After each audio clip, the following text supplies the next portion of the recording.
The Chase Center gleamed under the artificial lights that contrasted with the gray sky of San Francisco on that late autumn afternoon. The crowd of 18,000 people began to disperse, still excitedly commenting on Stephen Curry's extraordinary performance. With 38 points scored, including 7 three-point shots, 3 of them in the final minutes, the Warriors' star had practically won the game single-handedly against the Lakers, keeping the team's hopes alive for the season. The humid air permeated the environment, carrying that characteristic bay breeze that announced rain. At the stadium entrances, staff collected the last disposable cups, while late fans bought souvenirs, many wearing the blue and gold jerseys with the number 30 on the back. I didn't see you press the subscribe button to our channel. It will only take you a second, and leave your opinion in the comments. 2 floors below court level, the press room was preparing for the post-game conference. Journalists from various outlets positioned themselves strategically, silently competing for the best angles. Sound technicians tested microphones, photographers adjusted lenses, and television reporters touched up their makeup, preparing for their live broadcasts. In the first row, Marcus Reynolds, 42 years old, checked his list of questions with a slight smile on his face. Tall, with graying hair at the temples and thin-framed glasses, Marcus had built his reputation as the journalist, who wasn't afraid to confront the biggest names in sports. In his 17 years covering the NBA for the Digital Courts portal, he had become known for his incisive and often provocative style. "Is it recording?" he asked the young assistant, adjusting the camera beside him. "We need to capture every facial expression today, especially the reactions." The young man nodded, not fully understanding the veteran's emphasis on that detail. What the assistant, and most colleagues, didn't know was Marcus's growing resentment toward the increasing presence of religion in the sports universe. For him, athletes using interviews to express their faith represented an inappropriate mixture of sports and religion. What had begun as personal irritation had gradually transformed into a professional agenda, a private crusade that fed his YouTube channel, which had grown exponentially in recent months. 5 minutes, announced the Warriors' press officer, and the buzz in the room gradually diminished. When the side doors opened and Stephen Curry entered, still wearing the blue and gold uniform, a respectful silence took over the environment. Despite the still visible sweat and natural fatigue after 42 minutes on the court, the basketball star maintained his characteristic serenity. He smiled politely while settling at the central table, adjusted the microphone, took a sip of water from the bottle provided by the staff, and aligned the cap with the team logo. "Good evening, everyone," Curry began. "It was a tough game, but we managed to maintain focus at decisive moments." The initial questions followed the usual script: defensive strategies, halftime adjustments, chemistry with teammates. Curry responded with his usual mixture of technical knowledge and humility. "It was a collective effort," he repeated several times. "We found a rhythm in the third quarter that we managed to maintain until the end. The coach's adjustments were fundamental." Marcus observed attentively, holding his question. He knew timing was crucial. Too early, and other journalists would have time to dilute the impact. Too late, and the press officer could end the conference before his turn. When he saw the Warriors' press officer pointing in his direction, an almost imperceptible smile formed at the corner of his lips. The live cameras broadcast to hundreds of thousands of online viewers as he leaned toward the microphone, pretending to consult his notes to make it seem like the question arose naturally. "Curry," Marcus began, with a deliberately casual tone that masked his provocative intention, "you always make a point of thanking God for your victories and exceptional performances. I'm curious, when you lose or play poorly, do you blame Him too? Or does your God only work on good days?" The silence that followed was dense, almost palpable. Several journalists exchanged surprised glances, some visibly uncomfortable with the clear provocation. An ESPN photographer stopped clicking. A TNT reporter widened his eyes. The Warriors' press officer, a middle-aged man with decades of crisis management experience, stepped forward, ready to intervene, but Curry slightly raised his hand, signaling he would answer on his own. The entire room held its breath, awaiting the star's reaction. Even Marcus, who expected to provoke some defensive or irritated reaction, felt a slight discomfort in the face of Curry's calm. Time seemed to stretch as the player looked directly at Marcus. There was no irritation in his eyes, nor that characteristic tension of athletes when confronted. There was only a tranquility that, paradoxically, made the journalist feel strangely exposed. The camera lights seemed more intense now, capturing every nuance of that moment that Marcus had planned. But that was already beginning to escape his control. "Interesting question, Marcus," Curry began, his calm voice breaking the silence. The use of the first name disconcerted the veteran journalist, who didn't expect to be personally recognized. Curry rarely addressed reporters by name during press conferences. "You know, my faith isn't a lucky charm or a guarantee contract for victories," continued the player, adjusting himself in the chair and looking directly at Marcus. "It's a relationship that gives me perspective on what really matters, whether in victories or defeats." Marcus maintained his skeptical expression, but something in Curry's authenticity prevented him from interrupting. This wasn't following the script he had imagined. "When I lose, I don't blame God. In fact, it's in those moments that I most seek to understand what I can learn. Defeats have taught me as much as victories about humility, perseverance, and growth." Curry paused briefly, as if carefully choosing his next words. "When I suffered that sequence of ankle injuries in 2012 that almost compromised my career, many questioned if I could return to the same level. In those moments of uncertainty, my faith wasn't about asking for miracles, but finding strength to do the necessary work in recovery." The room remained in complete silence. On monitors scattered throughout the stadium, staff who were arranging the bleachers paused their activities to watch. Security guards posted at the doors exchanged impressed looks. On social media, the hashtag #CurryResponds was beginning to rapidly rise in trending topics. "Look, I understand the skepticism," continued Curry, leaning slightly forward. "I grew up in environments where I constantly needed to defend my convictions, but I learned that I don't need to be defensive when someone questions my faith. I prefer to show through my actions what I truly believe."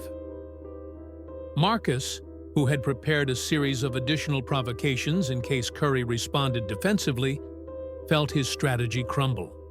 The response offered no hook for controversy, no emotional reaction that could generate inflammatory headlines.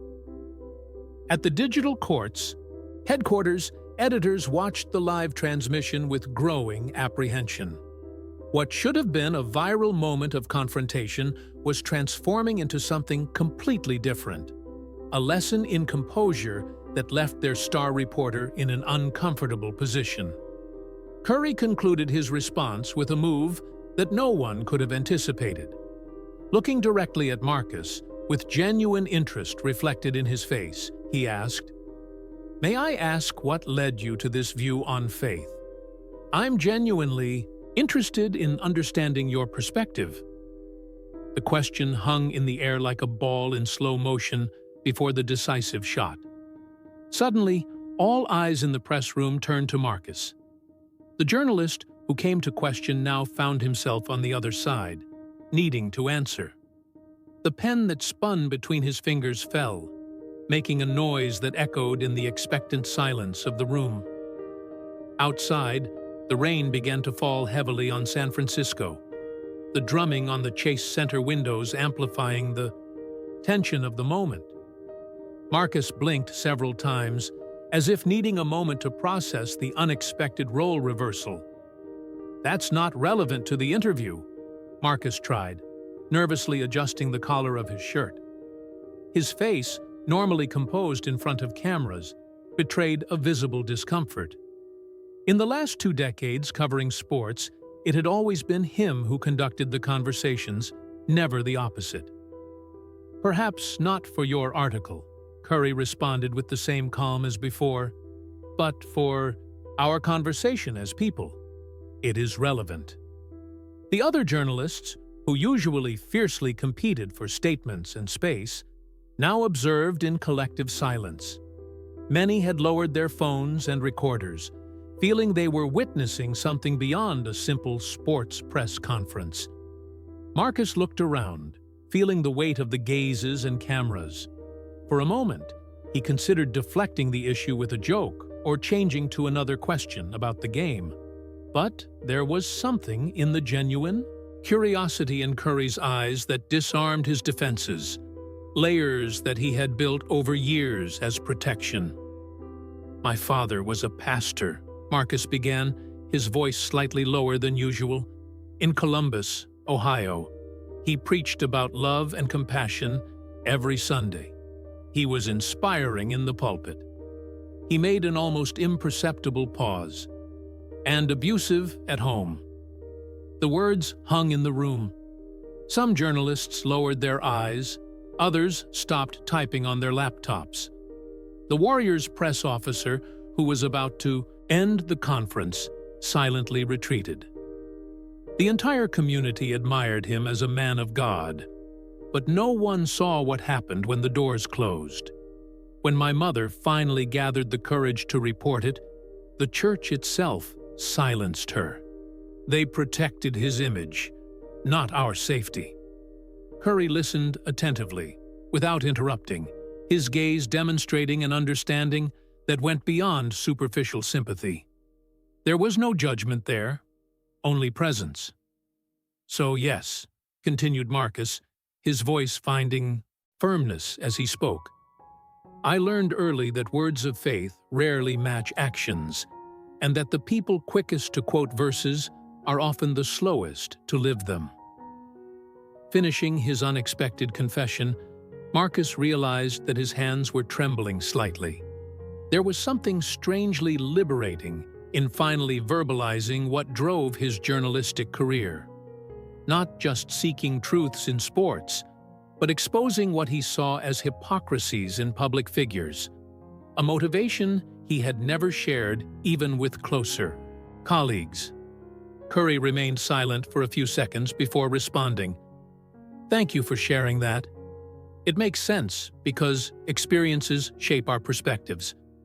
And I'm sorry for what you went through." There was no condescension in his words, no attempt to convert or correct, just human recognition of the pain shared by another human being. On social media, the live broadcast generated a wave of unexpected reactions. The hashtag #JournalistAttacksCurry, which had begun to circulate minutes before, quickly gave way to Chitone's respectful dialogue. Viewers shared their own experiences with religious disappointments, creating an improvised virtual forum about pain, healing, and authenticity. At the digital court's office, the editor-in-chief immediately called the legal department, concerned about the implications of Marcus's personal exposure, but also recognizing that they were capturing a journalistic moment that transcended sports. Marcus and Curry looked at each other in silence for a moment, two men with completely different worldviews finding unexpected common ground. The Warriors press officer approached the microphone, trying to end the conference that had already extended beyond the scheduled time. "A few more minutes, please," Curry requested, without looking away from Marcus. "I think we're talking about something important here." That unexpected conversation continued for another 15 minutes, with other journalists occasionally participating, transforming a key routine press conference into something that none of those present would forget. When it finally ended, Marcus left the Chase Center under the persistent rain, ignoring the messages bombarding his cell phone. For the first time in years, he wasn't thinking about the headline he would write. 2 weeks later, the Café Trieste in the North Beach area of San Francisco was quiet on that autumn afternoon. Rays of sunshine, rare for the season, filtered through the windows, illuminating the dark. Wooden tables. At one of them, set apart from other customers, Stephen Curry thoughtfully stirred a cup of green tea. Across the table, Marcus Reynolds observed the San Francisco Bay through the window. "I still can't believe I agreed to this," commented Marcus, turning his attention to the player. There were no recorders, cameras, or press officers, just two men and a conversation. "I think we both needed to understand better," responded Curry. "Away from the cameras." In the 14 days that separated the press conference from this meeting at the cafe, both had experienced the consequences of that unplanned moment. Marcus had received book proposals, podcast invitations, and a temporary suspension that his editor quickly reversed when he realized the tsunami of support the journalist was receiving online.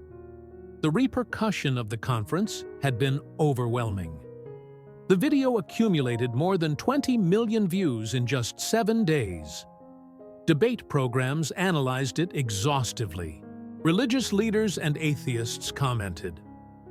Far beyond basketball, the exchange between them had touched on something universal: the possibility of genuine dialogue in polarized times.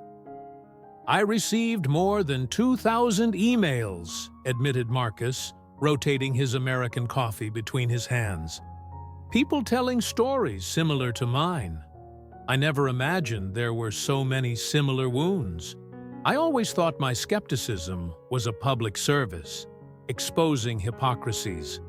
I never considered that my approach might be closing doors to important conversations." Curry nodded, understanding. "What impressed me most was realizing how many people watched that moment and saw a possibility to talk about differences without hostility. That's something rare these days." He paused to take a sip of tea. "Our foundation received donations from both Christians and atheists in the last few weeks. People left messages saying they were inspired by the dialogue." "How did your religious community react?" asked Marcus. "In a mixed way," confessed Curry. "Some criticized me for not being more emphatic in defending the faith. Others understood that it wasn't a moment for sermons, but for human connection." "And you? Your journalist colleagues?" Marcus smiled without humor. "Some said I compromised my journalistic objectivity. Others think I found a new formula for viral content. Few understood that it was genuine." The silence that followed was comfortable, no longer tense as in the press room. Both had discovered an unexpected mutual respect. "I have a proposal," Curry finally said. "Berkeley and Stanford have shown interest in organizing panels about faith, doubt, and respectful dialogue in the digital age. I'm willing to participate when my schedule allows, but they need a moderator who understands both sides." Marcus raised his eyebrows. "And you thought of me? The atheist journalist who tried to corner you on national network?" "I thought of the journalist who had the courage to show his vulnerability and who understands the value of honest dialogue," corrected Curry. As they prepared to leave, the sun was beginning to set over the bay, painting the sky in shades of orange and purple. San Francisco transformed into that late afternoon spectacle that attracted tourists from around the world. "Next time I ask a provocative question, I promise it will be with genuine curiosity, not with the intention to embarrass," said Marcus, extending his hand. Curry shook it firmly. "And next time I talk about my faith, I'll remember that I'm not just speaking to those who already agree with me." As they walked out of the cafe, each following his own path, one to evening practice, the other to the newsroom, both silently recognized that the biggest surprise hadn't been Curry's response that day, but the ongoing dialogue it initiated. A conversation that would continue to reverberate far beyond the basketball courts and newspaper headlines, touching lives that neither of them would ever personally know, but who, somehow, would feel less alone in their own struggles with faith and disappointment.